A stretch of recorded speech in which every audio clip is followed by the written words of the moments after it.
Build your dreams, live rich, and leave rich. Welcome to Live Rich and Leave Rich by Krish.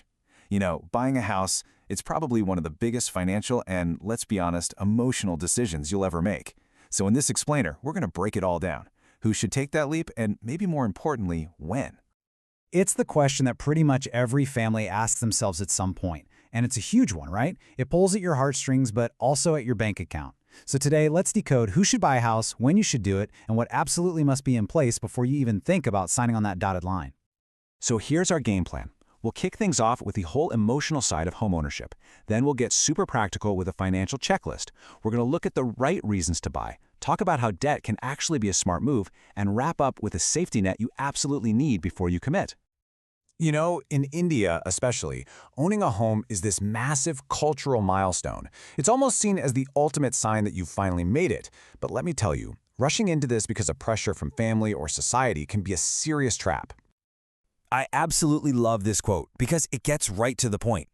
A rented place where you feel free is so much better than owning a home that just fills you with stress.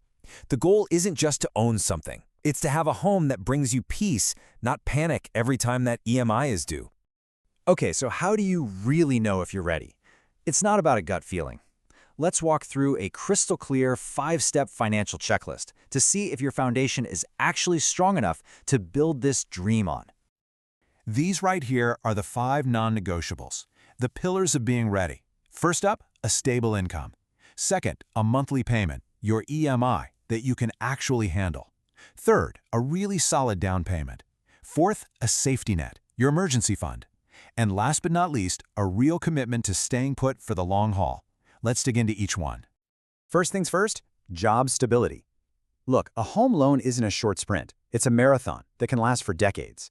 You absolutely need a predictable, reliable income to make sure you can comfortably make those payments year after year. All right, now for the golden rule. Your EMI, that monthly loan payment, should ideally be no more than 30% of your take-home salary. And please, don't think of this as just a guideline. This is your essential financial breathing room. And this just paints the picture so clearly, doesn't it? A low EMI gives you freedom. Freedom for other goals, like investments, travel, your kids' education. But a high EMI, that's what I call financial suffocation. Every single decision you make starts to revolve around that one massive loan payment. Next up, the down payment. You really want to aim for at least 20 to 30% of the property's value. Why? It's simple. Every extra bit you put down up front saves you a ton of money and interest over the years, and it brings down that all-important monthly EMI. This one is absolutely non-negotiable. Seriously, before you even think about a down payment, you need a fully funded emergency fund. This is your financial parachute. It protects you and your new home if life throws you a curveball like a job loss or a medical scare. And finally, you have to think long-term. With all those initial costs, registration, stamp duty, taxes, it can easily take 7 to 10 years before your property's value even covers what you've spent. The big takeaway here? Buying a house only really makes financial sense if you plan to stay in one place for at least a decade.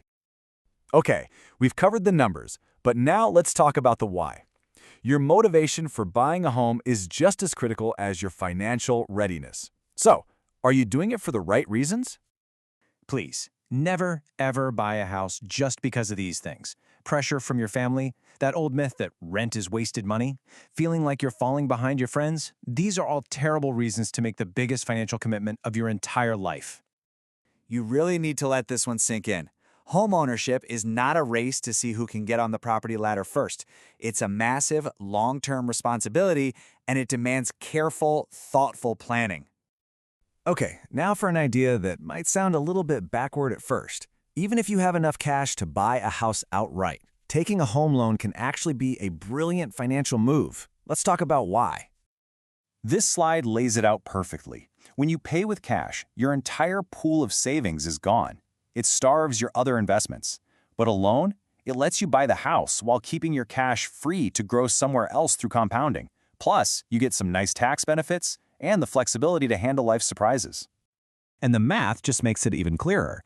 A home loan is one of the cheapest types of credit you can get, with interest rates often around 8.5%. Now, if you can invest that same cash in other assets that might earn you, say, 12% over the long term, you're not just buying a house, you're actually making money on the difference. Your cash is working hard for you instead of just sitting inside your walls. We're almost at the finish line, but before you even think about signing on that dotted line, there are a few final, non-negotiable safety nets you have to have in place.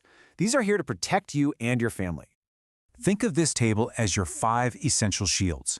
First, term insurance. This protects your family if anything happens to you. Second, good health insurance because one medical emergency can wipe you out. Third, your fully stocked emergency fund. Fourth, that solid down payment.